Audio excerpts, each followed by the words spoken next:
Merhaba arkadaşlar, örgü kanalıma hoş geldiniz. Minik kız bebeklerimiz için kolay ve güzel tığ işi bir elbise yaptım. Bugün bu elbise anlatımını sizlerle paylaşmak istiyorum. Elbisemiz hem çok kolay, bakın gördüğünüz gibi çok da şirin bir elbise oldu arkadaşlar. Elbise örgüsüne yapacak olduğumuz çocuğun bel ölçüsüne göre zincir yaparak başlıyoruz. Ben bugün 3-6 aylık arası bir bebek için yapıyorum bu elbiseyi arkadaşlar. Ama siz bu elbiseyi yeni doğan bebek için yapabilirsiniz. 1, 2, 3, 4, 5 her yaş çocuklarınız için yaparak kullanabilirsiniz. Tik yapmanız gereken yapacak olduğunuz çocuğun beline ölçerek zincir başlamak arkadaşlar. Modelleri aynı şekilde yerleştirebilirsiniz. Fazla başlarsanız modelleriniz daha fazla sayıda olacaktır. Askılı yaptım, bakın arkadan şu şekilde bahçıvan model yaptım. Fırfırlı bir model yaptım. Bakın askılarına da arkadaşlar çok şirin oldu. Elbisenin örgüsünün buraya da bir tane çiçek yaptım. Bakın tığ işi yaptığım bir çiçek örgüsü yaptım. Siz bu elbisenin buraya farklı süslemeler de yapabilirsiniz arkadaşlar. Nakış işlemi yapabilirsiniz. Fiyonk yapabilirsiniz. Her türlü süsleme yapabilirsiniz. Veya hiçbir şey yapmadan sade olarak da kullanabilirsiniz. İki renkli çalıştım ben bugün bu elbiseyi arkadaşlar. Renkli iplik ve beyaz iplik kullandım. Siz tek renkte yapabilirsiniz. Bu şekilde bir iplik kullandım bakın. Kullandığım iplik üzerinde 100 gram iplikte 320 metre var. 1,5 adet iplik kullandım arkadaşlar. Çok az miktarda da beyaz iplik kullandım. Ben bugün bu renk iplikleri kullandım. Bu elbise örgüsünü yaptım arkadaşlar. Siz tercihinize göre istediğiniz marka iplik ve renkleri kullanarak bu elbise örgüsünü yapabilirsiniz. Her renk ile çok güzel oluyor. Askının buraya bakın düğme yaptım. Bebeği giydirip çıkarması kolay bir model.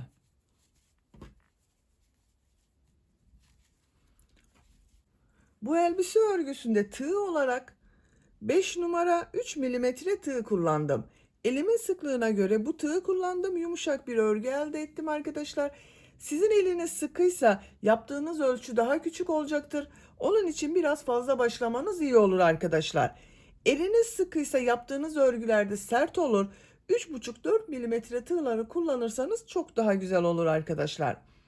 Bu elbiseye takım yapmak isterseniz bakın çok güzel bir saç bandı yaptım. Bunu da yine düğmeli yaptım bakın arkadaşlar. Çok güzel ve kolay bir saç bandı.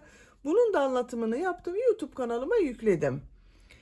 Elbisenin altında kullanmak için çok güzel bir de kilot yaptım bakın arkadaşlar. Bu kilodun ve çiçeğin olduğu YouTube linklerini izlediğiniz bu videonun açıklama bölümüne ekliyorum. Siz o linklere tıklayarak bunun gibi güzel bir takım yapabilirsiniz. Biz bugün bu güzel elbiseyi yapacağız. Elbiseyi 3-6 aylık bebek için yapıyorum dedim.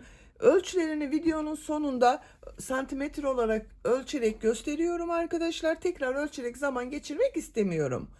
İplik tığı hazırlayalım. Hep birlikte bu güzel elbise örgümüze başlayalım. Örgü kanalıma abone değilseniz abone olmayı unutmayın lütfen. Örgü kanalıma abone olmak ücretsiz. Örgü kanalıma ücretsiz abone olup orada bulunan zil şekline dokunarak açık yaparsanız kanalıma video yüklediğim zaman ilk önce size bildirim gelir. Örgülerimden herkesten önce sizin haberiniz olur. İzlediğiniz videolarıma beğeni ve yorumlarınızı yaparsanız çok sevinirim arkadaşlar. Örgü kanalıma abone olup beğeni ve yorumlarını yapan bütün arkadaşlara ayrıca teşekkür ederim. Hepinize kolay gelsin. İyi çalışmalar. Örgüye zincir yaparak başlıyorum. İlk ilmeği bu şekilde yapıyorum. Size nasıl kolay gelirse ilk ilmeği öyle yapabilirsiniz.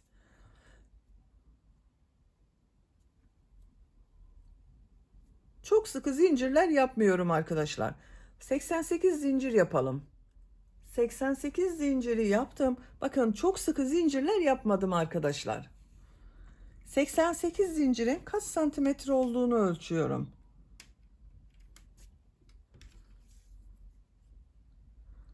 37 santimetre zincir uzunluğu var.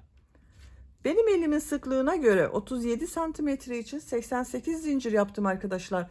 Siz 37 santimetre için elinizin sıklığına göre daha az veya daha çok zincir yapmanız gerekebilir. Yapacak olduğunuz çocuğun beline ölçerek bu zinciri yaparsanız iyi olur arkadaşlar. Bu sırada bu zincirler üzerine trabzan yapıyorum. 3 zincir yapıyorum. Tığ üzerine iplik alıyorum. 3 ilmek atlıyorum. 1, 2, 3. Dördüncü ilmeğe bir trabzan yapıyorum. Bakın 2 defa da çıkardığım trabzanı. Tekrar tığ üzerine iplik alıyorum. Diğer ilmeğe bir trabzan yapıyorum. Her ilmek üzerine bir trabzan yapıyorum.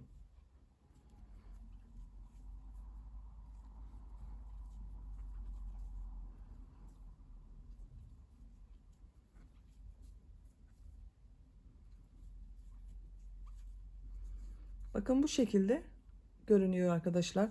Sıra sonuna kadar trabzanları yapalım. Zincirler üzerine trabzanları yaptım. Bakın bu şekilde bir sıra trabzan elde ettim arkadaşlar. Bu bir sıra üzerinde 88 trabzan var. Bu 3 ilmek atladığımla birlikte 88 trabzan var. Şimdi bunu birleştiriyorum. Bakın şu şekilde düzgün gelmesine dikkat ediyorum. Burada 3 ilmek atlayarak yaptım. Bakın bu ilmeğe tığ takıyorum. İplik aldım. İçinden çektim. Görüntüsü bu şekilde oldu. 2 zincir yapıyorum. Tığ üzerine iplik alıyorum. Bu sırada bu yaptığım trabzanları bir düz bir ters boşluktan alarak trabzan yapıyorum. Şu şekilde bakın tığ boşluğa takıyorum. Trabzan boşluğuna trabzan yapıyorum. Tekrar tığ üzerine iplik alıyorum. Bakın bu trabzanı ters taraftan yine trabzan boşluğuna tığ takıyorum. Trabzan yapıyorum. Düz taraftan boşluktan alıyorum. Trabzan yapıyorum. Ters taraftan boşluktan alıyorum. Trabzan yapıyorum. Düz taraftan boşluktan alıyorum. Trabzan yapıyorum. Ters taraftan boşluktan alıyorum. Trabzan yapıyorum.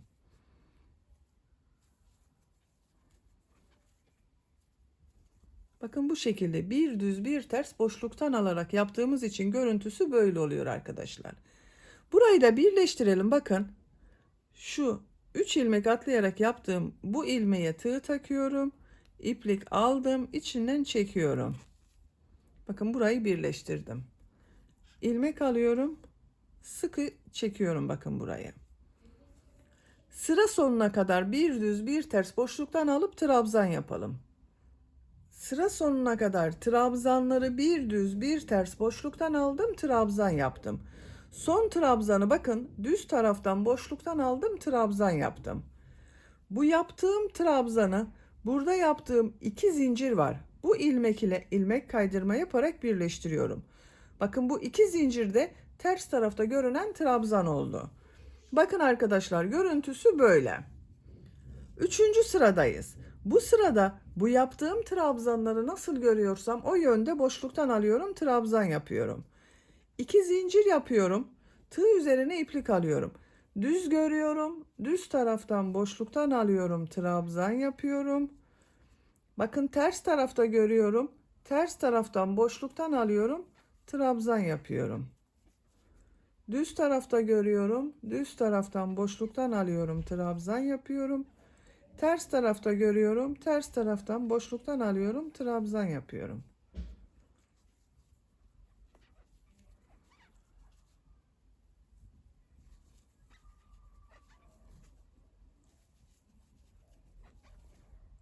Sıra sonuna kadar devam edelim.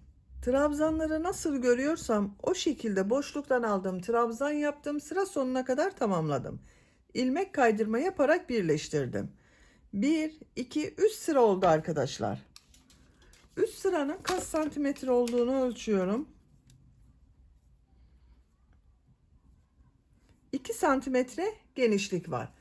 Bu genişlik benim yapacağım ölçü için yeterli. Tercihinize göre siz 1 veya 2 sıra devam edebilirsiniz. 4. sıradayız. Bu sırada model yerleştirmeye başlıyorum. 3 zincir yapıyorum. Çok sıkı yapmıyorum bakın zinciri. Tığ üzerine iplik alıyorum. Aynı ilmek içine üçlü trabzan yapıyorum. Bakın 3 defa da çıkarıyorum. 1, 2, 3. Tığ üzerine iplik alıyorum. Bir ilmek atlıyorum. İkinci ilmeğe 2 üçlü trabzan, 2 zincir, 2 üçlü trabzan yapıyorum.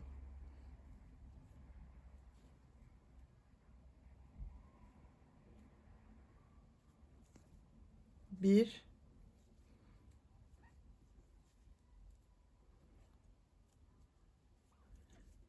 2. 2 zincir yapıyorum. 2 üçlü trabzan daha yapıyorum aynı ilmek içine.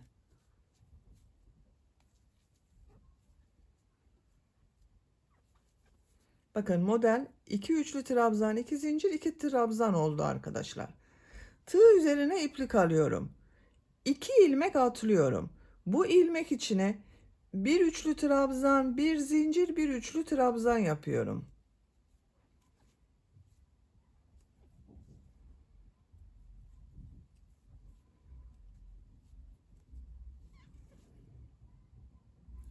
Tığ üzerine iplik alıyorum. Bir ilmek atlıyorum. İkinci ilmeğe 2 üçlü trabzan, 2 zincir, 2 üçlü trabzan yapıyorum.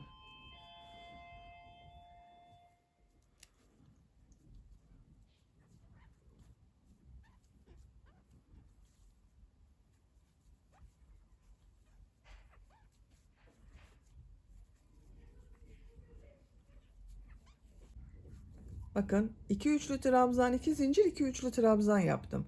Tığ üzerine iplik alıyorum. 2 ilmek atlıyorum. Üçüncü ilmeğe bir üçlü trabzan, bir zincir, bir üçlü trabzan yapıyorum.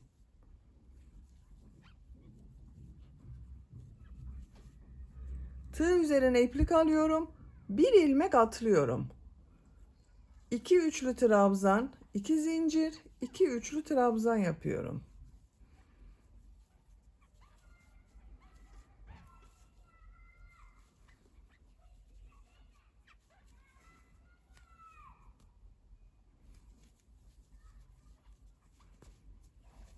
Tığ üzerine iplik alıyorum. 2 ilmek atlıyorum. Bir üçlü trabzan, bir zincir, bir üçlü trabzan yapıyorum. Bakın arkadaşlar, model bu kadar oluyor. Bir ilmeğe 2 üçlü trabzan, 2 zincir, 2 üçlü trabzan yapıyoruz. Arada 2 ilmek atlıyoruz. Bir üçlü trabzan, bir zincir, bir üçlü trabzan yapıyorum. Burada bir ilmek atlıyorum. 2 üçlü trabzan, 2 zincir, 2 üçlü trabzan yapıyorum. Bakın modellerden sonra 2 ilmek atladım. Bu bir trabzan, bir zincir, bir trabzandan sonra bir ilmek atladım. Eğer birer ilmek atlarsanız model çok sık oluyor arkadaşlar. Bu modeller arasında ikişer ilmek atlarsanız da çok seyrek model oluyor. Ben yaptım, bu şekilde denk geldi. Siz tercihinize göre daha sık veya daha seyrek de yapabilirsiniz. Sıra sonuna kadar devam edelim. Sıra sonuna kadar modelleri yaptım. Son olarak bakın 2 üçlü trabzan, 2 zincir, 2 üçlü trabzan yaptım. Bu ilk yaptığım zincir vardı. Bu boşluğa tığ takıyorum, ilmek kaydırma yaparak sırayı birleştiriyorum. Bakın arkadaşlar, aralarda atlama yapmadım. Bir model yaptım. Bir yerde de bir üçlü trabzan, bir zincir, bir trabzan yaptım. Sıra sonuna kadar tamamladım. İkinci model sırasındayım. Bakın buradayım. 3 zincir yapıyorum. Tığ üzerine iplik alıyorum. Üçlü trabzan yapıyorum. Tığ üzerine iplik alıyorum. Bu sırada bu modelleri 3 üçlü trabzan, 2 zincir, 3 üçlü trabzan yapıyorum. Bakın bu sırada 2 üçlü trabzan, 2 zincir, 2 üçlü trabzan yaptım. Bu sırada 3 üçlü trabzan, 2 zincir, 3 üçlü trabzan yapıyorum.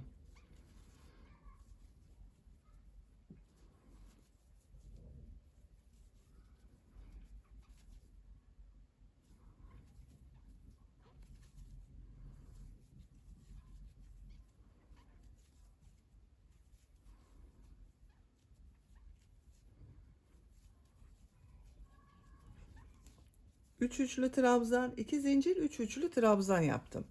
Tığ üzerine iplik alıyorum. Bu bir zincirli boşluğa Bir üçlü trabzan, bir zincir, bir üçlü trabzan yapıyorum.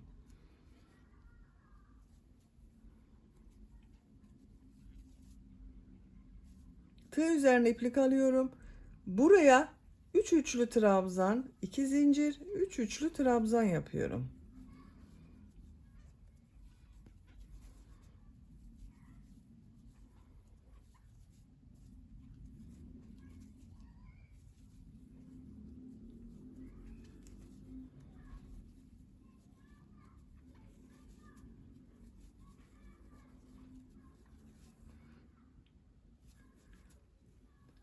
Bu bir zincirli boşluğa bir üçlü trabzan, bir zincir, bir üçlü trabzan yapıyorum. 3 üçlü trabzan, 2 zincir, 3 üçlü trabzan yapıyorum.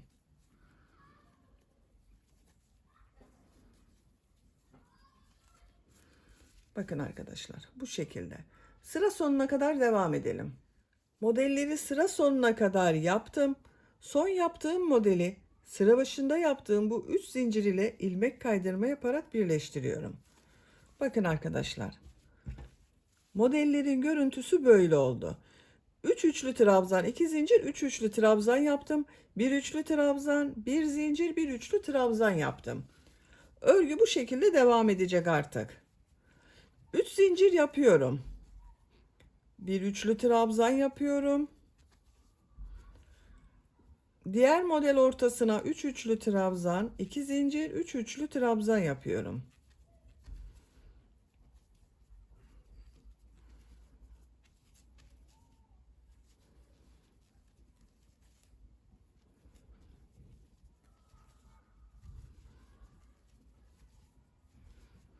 Bir üçlü trabzan, bir zincir, bir üçlü trabzan yapıyorum. Bakın. Örgü bu şekilde devam edecek. Yapacak olduğunuz çocuğun büyüklüğüne ve en önemlisi de tercihinize göre model sırasını istediğiniz kadar tekrarlayarak tamamlayalım. Etek örgüsünü model sırasını tekrarlayarak 12 sıra olarak yaptım arkadaşlar. 1, 2, 3, 4, 5, 6, 7, 8, 9, 10, 11, 12. 13. sıradayım. 13. sırada farklı bir model yapacağız. Bakın en son ilmek kaydırma yaparak bitirdim. Burada ipliği kestim. Santimetre olarak ölçüyorum. 21 santimetre yükseklik var. Benim yapacağım ölçü için bu yeterli. Biraz siz uzun olsun istiyorsanız bir veya iki model sırası o örgüye devam edebilirsiniz. Etek model sırasını istediğiniz kadar tekrarlayabilirsiniz arkadaşlar. Beyaz renkli iplik ile ucunda farklı bir model yapıyorum. En son bakın bu ilmekten iplik bağlıyorum. Buradan bir ilmek yapıyorum. Bir zincir yapıyorum. Sık iğne yapıyorum. Bir zincir yapıyorum. Tığ üzerine iplik alıyorum. Bu model ortasında bakın 2 zincir üzerine bir trabzan yapıyorum. Pıtırcıklı model yapıyorum. 2 zincir yaptığım bu trabzanı boşluğa tığ takıyorum. Bakın pıtırcık yaptım. Tekrar tığ üzerine iplik alıyorum. Trabzan yapıyorum. Pıtırcık modeli yapıyorum. 7 tane bu pıtırcıktan yapıyoruz arkadaşlar.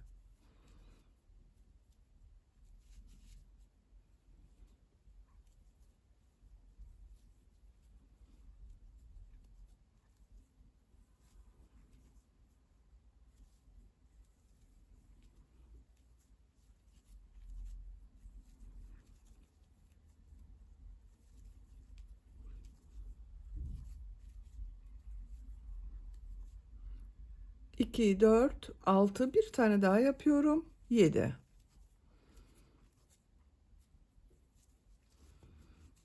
Bir, iki, üç, dört, beş, altı, 7 pıtırcık modeli yaptım. Bir zincir yapıyorum.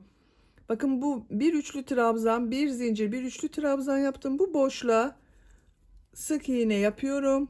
Bir zincir yapıyorum. Bir trabzan yapıyorum. Burada yaptığım gibi 7 pıtırcıklı model yapıyorum.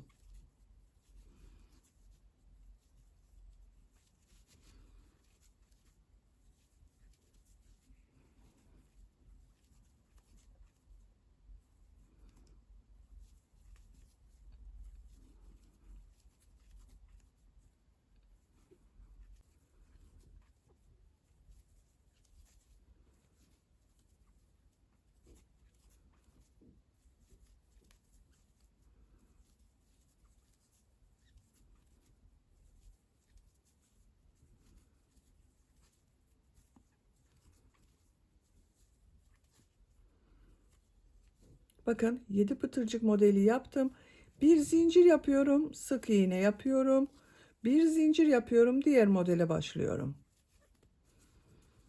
Bakın arkadaşlar, görüntüsü böyle. Sıra sonuna kadar devam edelim. Modelleri sıra sonuna kadar yaptım.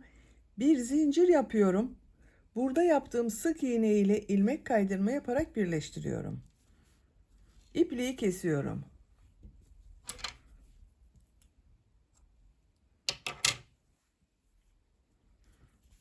Bakın arkadaşlar, etek örgüsünü bitirdik. Çok güzel oldu.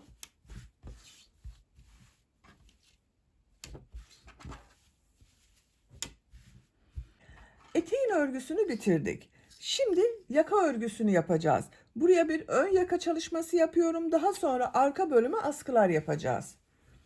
Bakın şu şekilde orta noktaya işaret taktım. Birleştiriyorum. Düzgün denk gelmesi için. Eteği bakın bu şekilde katladım arkadaşlar. İşaret yapıyorum. Ön bölümü başlamak için işaret yapıyorum. Bakın kenarda bu kabarık görünen görüntü var. Onun yanında bulunan trabzana işaret takıyorum. Diğer taraftan da bakın katlama yerinin yanında bulunan bu iki işaret arası ön bölüm olacak. Bu işaret yaptığım ilmekten iplik bağlıyorum.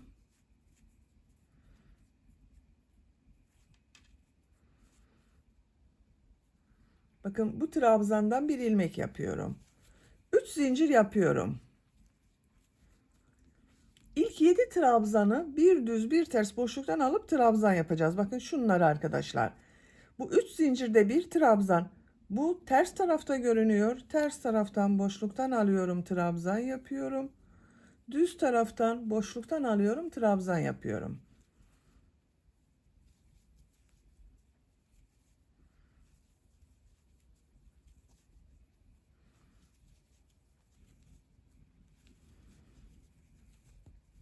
Bakın.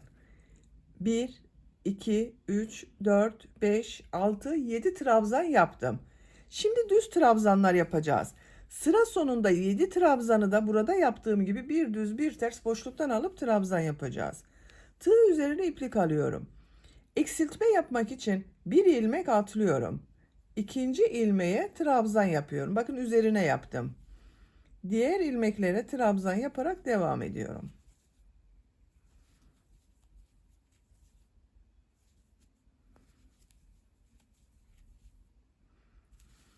Sıra sonunda 8 ilmek kalasıya kadar trabzan yaparak devam edelim. Sıra sonunda 8 ilmek kalasıya kadar trabzan yaptım. Buraya 25 trabzan yaptım arkadaşlar. 2, 4, 6, 8, 10, 12, 14, 16, 18, 20, 22, 24, 25 trabzan oldu. Burada da bakın 1, 2, 3, 4, 5, 6, 7, 8 ilmek var. Bu bir ilmeği atlıyorum. Bu ilmeği bakın trabzanı boşluktan alıyorum, trabzan yapıyorum. Ters taraftan boşluktan alıyorum, trabzan yapıyorum.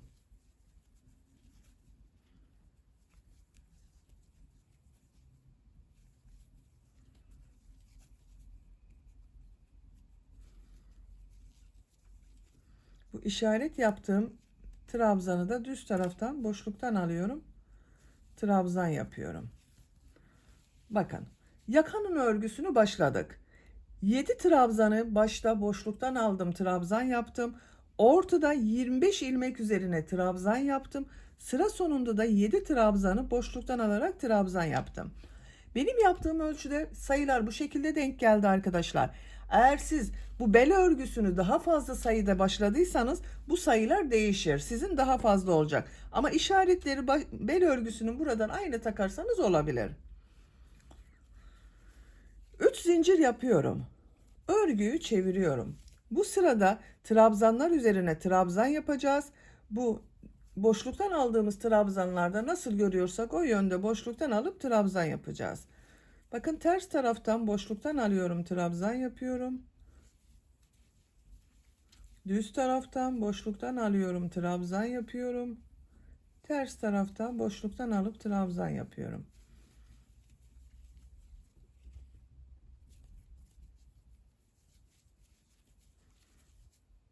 Bakın.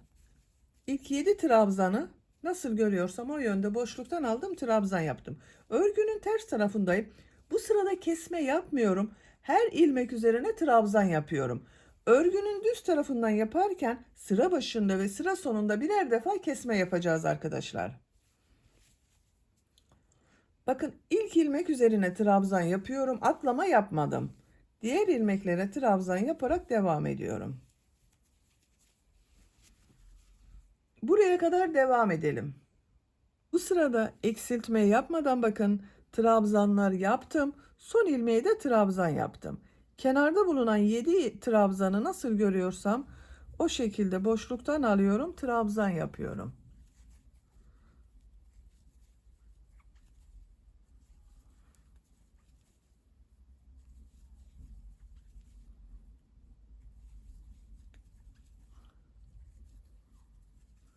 Üç zincir yapıyorum. Örgüyü çeviriyorum.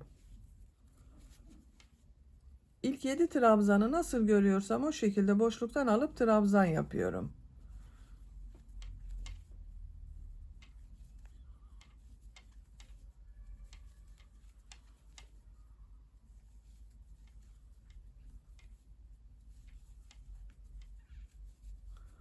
Bakın arkadaşlar, bu sırada kesme yapacağız.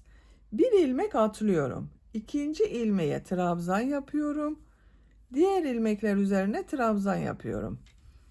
Burada bir ilmek atlayarak bir eksiltme yaptım. Buraya kadar devam edelim. Buraya kadar trabzanlar yaptım. Burada bir ilmek var bakın arkadaşlar. Bu ilmeği atlıyorum. Bu düz görünen trabzanı düz taraftan boşluktan alıyorum. Trabzan yapıyorum.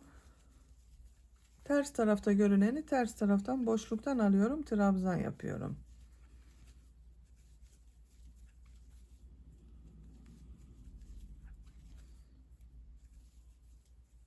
Bakın bu sırada yine bir sıra başında burada kesme yaptım. Bir de burada kesme yaptım arkadaşlar. 3 zincir yapıyorum. Örgüyü çeviriyorum. İlk 7 trabzanı nasıl görüyorsam o şekilde boşluktan alıp trabzan yapıyorum.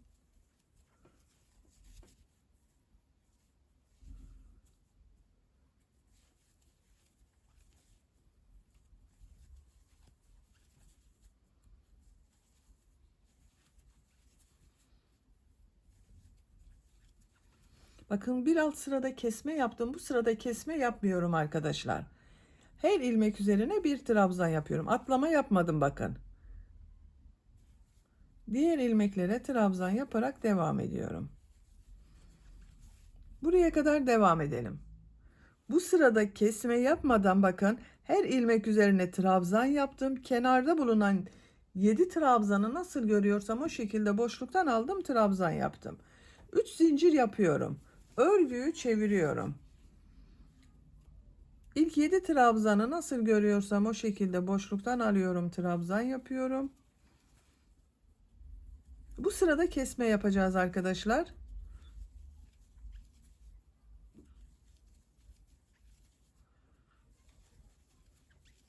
Tığ üzerine iplik alıyorum. Bir ilmek atlıyorum.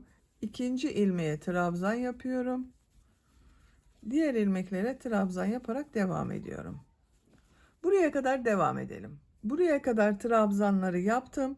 Bir ilmek atlıyorum. Boşluktan alıyorum, trabzan yapıyorum. Burada da bir kesme yaptım arkadaşlar. Bunlar son kesmeler. Başka kesme yapmıyorum.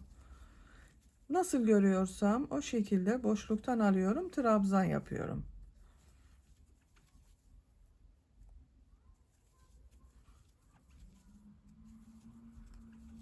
3 zincir yapıyorum. Örgüyü çeviriyorum. Nasıl görüyorsam o şekilde boşluktan alıyorum. Trabzan yapıyorum.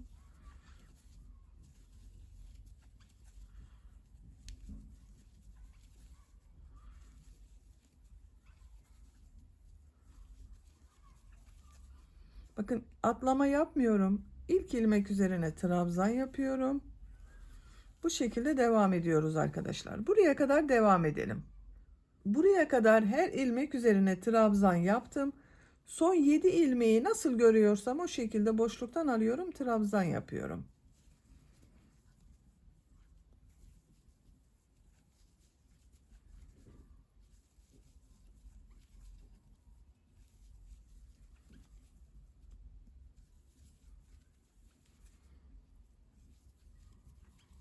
Üç zincir yapıyorum. Örgüyü çeviriyorum. Nasıl görüyorsam o şekilde boşluktan alıyorum, trabzan yapıyorum. Artık başka kesme yapmayacağız arkadaşlar. Bu sayı ile yakanın örgüsü devam edecek. Tercihinize veya yapacak olduğunuz çocuğun büyüklüğüne göre bunu birkaç sıra bu şekilde her ilmek üzerine trabzan yapalım. Bu 7 trabzanda nasıl görüyorsak o şekilde boşluktan alıp trabzan yapalım. Yakanın örgüsüne devam edelim. Yaka örgüsünü 9 sıra olarak tamamladım. 1, 2, 3, 4, 5, 6, 7, 8, 9. 10. sıradayız. 10. sıradan itibaren artık bütün trabzanları burada yaptığım gibi bir düz bir ters boşluktan alarak trabzan yapacağız. Ve 2 tane düğme iliği yapacağız arkadaşlar. Bir buraya bir buraya. Siz daha büyük çocuk için yapıyorsanız bu yaka örgüsünü bir veya iki sıra devam edebilirsiniz. Daha sonra düğme iliğini yapmaya başlayabilirsiniz. 3 zincir yapıyorum. Örgüyü çeviriyorum. Nasıl görüyorsam o şekilde boşluktan alıyorum, trabzan yapıyorum. Bakın 3 zincir de bir trabzan, 2 boşluktan alıyorum, trabzan yapıyorum. 3 trabzanı yaptım. Düğme iliği için bir zincir yapıyorum. Bir ilmek atlıyorum. Bakın ters tarafta görüyorum. Ters taraftan boşluktan alıyorum, trabzan yapıyorum. Düğme iliği için bakın bir zincir yaptım buraya. Düz tarafta görüyorum, boşluktan alıyorum, trabzan yapıyorum. Ters tarafta görüyorum, boşluktan alıyorum, trabzan yapıyorum. Bakın en son ters tarafta görünen trabzan var. Bunu düz taraftan boşluktan alıyorum, trabzan yapıyorum. Bir düz bir ters boşluktan alarak trabzan yapıyoruz arkadaşlar. Bakın hiç değişmiyor.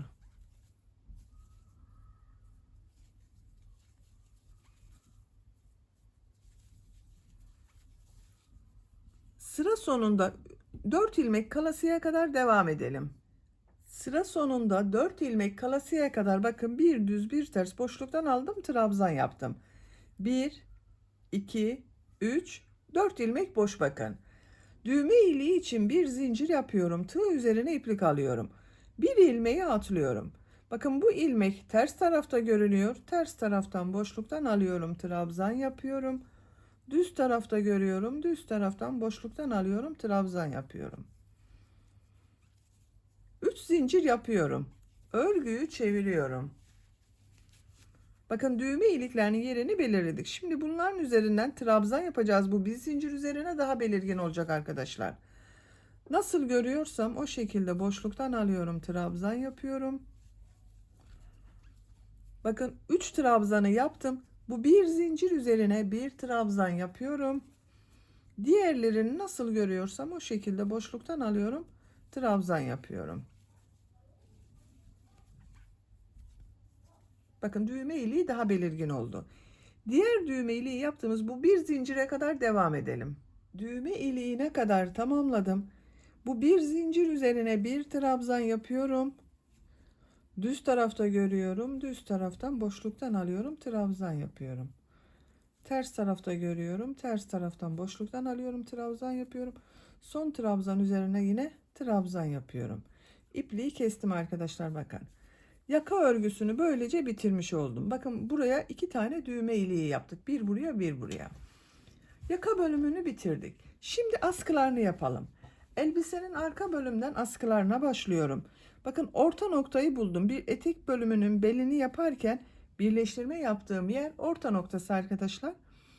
Buradan sayıyorum. 1, 2, 3, 4 ilmek atlıyorum. 5. ilmekten iplik bağlıyorum.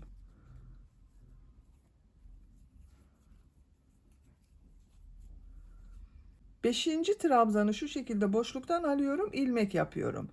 3 zincir yapıyorum. Bu bir trabzan oluyor arkadaşlar. Tığ üzerine iplik alıyorum. Ters taraftan görüyorum. Ters taraftan boşluktan alıyorum, trabzan yapıyorum. Düz tarafta görüyorum. Düz taraftan boşluktan alıyorum, trabzan yapıyorum. 7 trabzan ile askı örgüsü yapacağız.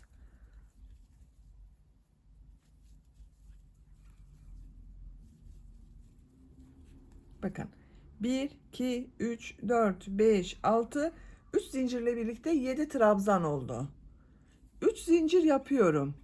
Örgüyü çeviriyorum. Nasıl görüyorsam o şekilde boşluktan alıyorum, trabzan yapıyorum.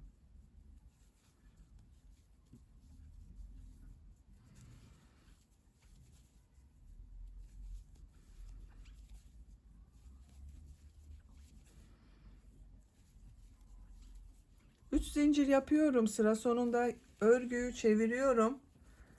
Nasıl görüyorsam o şekilde boşluktan alarak trabzan yapıyorum. Askının örgüsü bu 7 trabzan ile devam edecek arkadaşlar. Diğer askı örgüsünde başlayalım. 2 askı örgüsünü birlikte yaparız.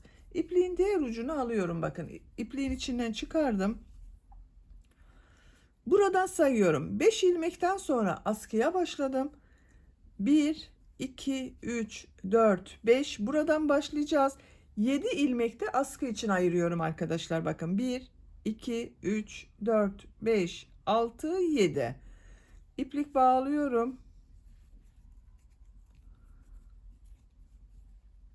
İlmek yapıyorum. 3 zincir yapıyorum. 7 trabzanı nasıl görüyorsam o şekilde boşluktan alıyorum, trabzan yapıyorum.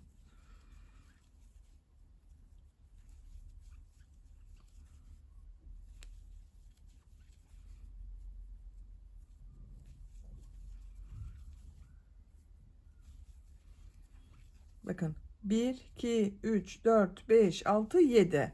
3 zincir yapıyorum. Örgüyü çeviriyorum. Nasıl görüyorsam o şekilde boşluktan alarak trabzan yapıyorum.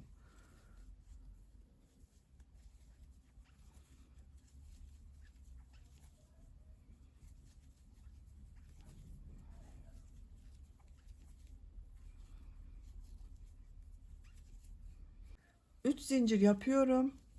Örgüyü çeviriyorum.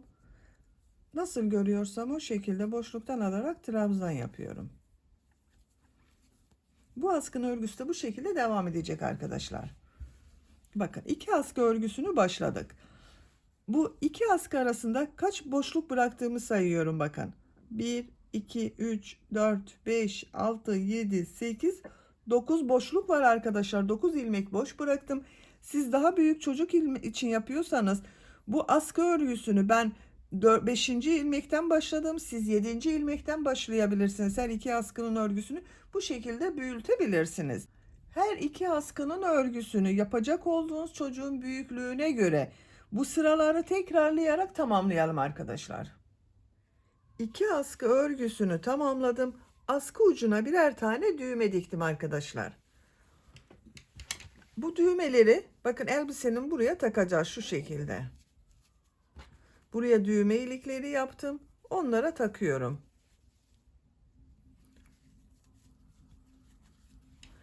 Kaç sıra yaptığımı sayıyorum. 2, 4, 6, 8, 10, 12, 14, 16, 18, 20, 22, 24, 26, 28, 30, 31 sıra oldu arkadaşlar. 31 sıra askı yaptım. Santimetre olarak ölçüyorum. 25 santimetre askı uzunluğu var.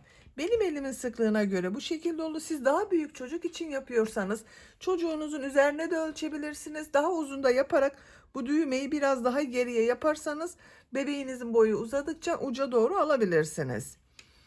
Askılarını bitirdik. Şimdi bu askıların yan taraflarına fırfır bölümü yapmak istiyorum. Beyaz renk iplik ile fırfır çalışması yapıyorum. Bakın buradan başlıyorum. 1, 2, 3 trabzan sırası atlıyorum. Buradan iplik bağlıyorum.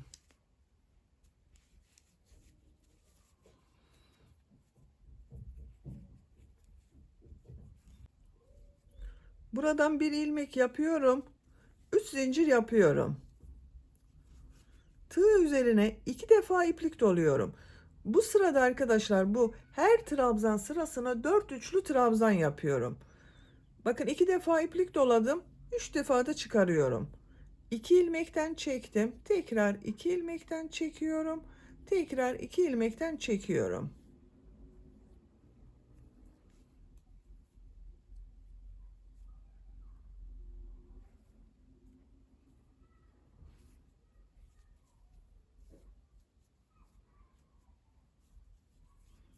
Dört üçlü trabzan oldu. Tekrar bakın tığ üzerine iplik doluyorum. Diğer sıraya da 4 üçlü trabzan yapıyorum. Siz daha fırfırlı olsun istiyorsanız 5'er defa yapabilirsiniz. Ben 4 defa yapmayı tercih ettim.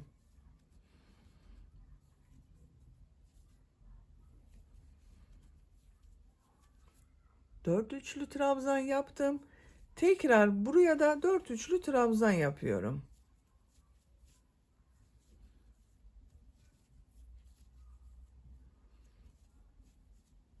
Uzun yaparsanız daha güzel olur arkadaşlar. Ben biraz uzatarak yapıyorum bakın.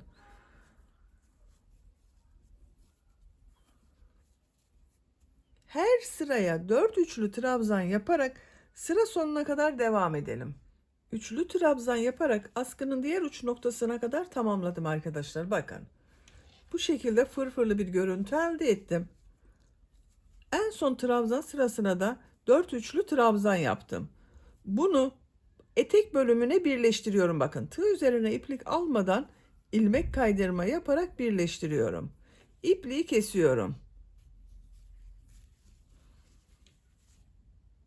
Görüntüsü bu şekilde oldu. Şimdi diğer askıyı başlayalım. Diğer askıya bakın. Bu düğmeli bölümden başladım. Burada bitirdim. Bu askıyı da aynı görüntü olması için buradan başlıyorum. İpliği bağlıyorum.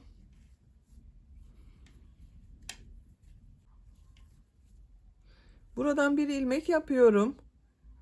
Tığ üzerine 2 defa iplik doluyorum. Bakın bu trabzan sırasına 4 üçlü trabzan yapıyorum. Yine aynı şekilde arkadaşlar.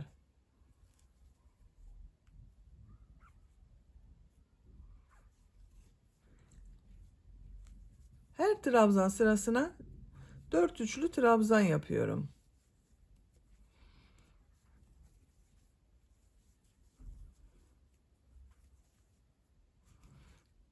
Bakın buraya yine 4 üçlü trabzan yapıyorum.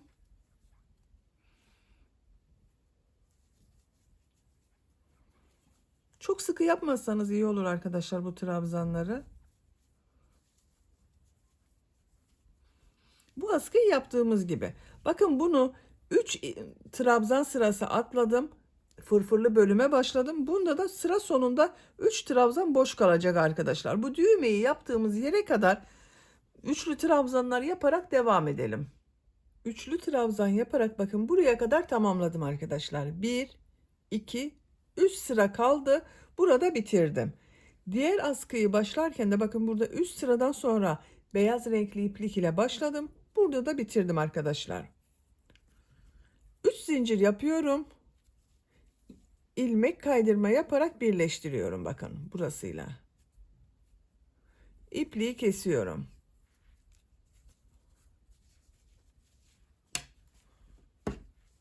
Ön bölümlerin görüntüsü bu şekilde olacak bakın. askıya takarak kullanabiliriz. Çok güzel oldu arkadaşlar. Askı örgüsü bakın bu şekilde oldu. Fırfırlı, beyaz fırfırlı bir askı yaptık.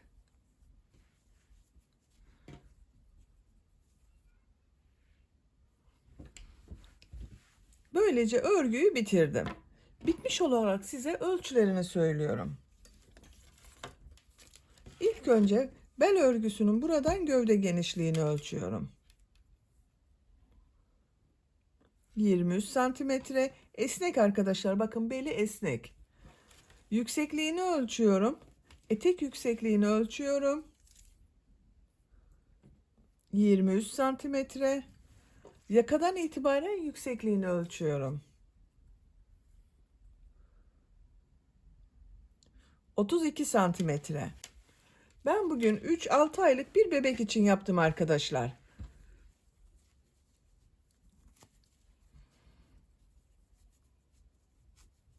Bakın çok güzel oldu. Bel örgüsünün buraya kurdale takabilirsiniz. İp kordon yapıp takabilirsiniz. Bu şekilde de kullanabilirsiniz. Beni dinlediğiniz ve izlediğiniz için hepinize çok teşekkür ederim. Örgü kanalıma abone değilseniz abone olmayı unutmayın lütfen. Örgü kanalıma abone olmak ücretsiz. Örgü kanalıma ücretsiz abone olup orada bulunan zil şeklini dokunarak açık yaparsanız kanalıma video yüklediğim zaman ilk önce size bildirim gelir. Örgülerimden herkesten önce sizin haberiniz olur. İzlediğiniz videolarıma beğeni ve yorumlarınızı yaparsanız çok sevinirim arkadaşlar. Sizlerle yeni örgülerde görüşmek dileğiyle. Hoşça kalın, sevgiyle kalın.